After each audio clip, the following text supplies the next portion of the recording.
સાબરકાંઠાના ઈડર પાલિકા વિસ્તારમાં ભર શિયાળામાં પાણીની તંગી સર્જાઈ। ઈડરના વોર્ડ નંબર 5માં મહિલાઓએ વિરોધ નોંધાવ્યો। મહિલાઓએ પાલિકા કચેરી બહાર માટલા ફોડી રોષ ઠાલવ્યો। અઠવાડિયામાં 1 કલાક પાણી મળતા મહિલાઓમાં વિરોધ જોવા મળ્યો। પાલિકામાં રજૂઆત બાદ પણ સમસ્યાનું નિરાકરણ ન આવતા પાલિકા કચેરી બહાર વિરોધ નોંધાવ્યો। ચીફ ઓફિસર સહિત પાલિકાના કર્મીઓ સામે સૂત્રોચ્ચાર કર્યા। રોષે ભરાયેલી મહિલાઓએ ચાર્જિયા લઈ પાણી માટે વિરોધ કર્યો। પાણી માટે રજૂઆત કરતા પાલિકાના કર્મીઓ પોલીસ કેસની ધમકી આપે છે।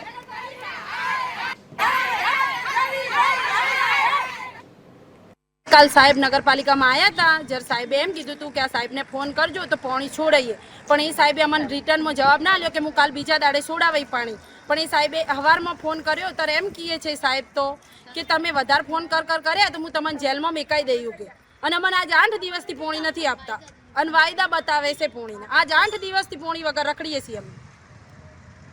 શું તકલીફ પડી રહી છે પાણી વગર? પાણી આખા એરિયામાં આવે છે, ખાલી અમારી જ લાઈનમાં 3 લાઈનમાં નથી આવતું, એક લાઈનમાં પાણી, પણ અમારે 7-8 ઘરમાં પાણી નથી આવતું અને વિડીયો બનાવી મેકે છે, પણ જણમાં તો જેની લાઈન છે ને અહીંયા પાણી નથી આવતું। રોજની બહુ તકલીફ પડે સાહેબ। 8 દિવસ સુધી અમારે પાણી વગર 8 દિવસ સુધી પાણી વગર અમે રખડીએ છીએ। બૈરા છોકરા બિચારા શું કરી પાણી વગર કશું કામ નથી થતું। ગયડા બિચારે જો જાય પાણી વગર અને ધમકી આપે કે અમે તમે ફોન કર્યા હતા કે અમે કે પોલીસમાં કે કેસ મૂકી દઈએ કે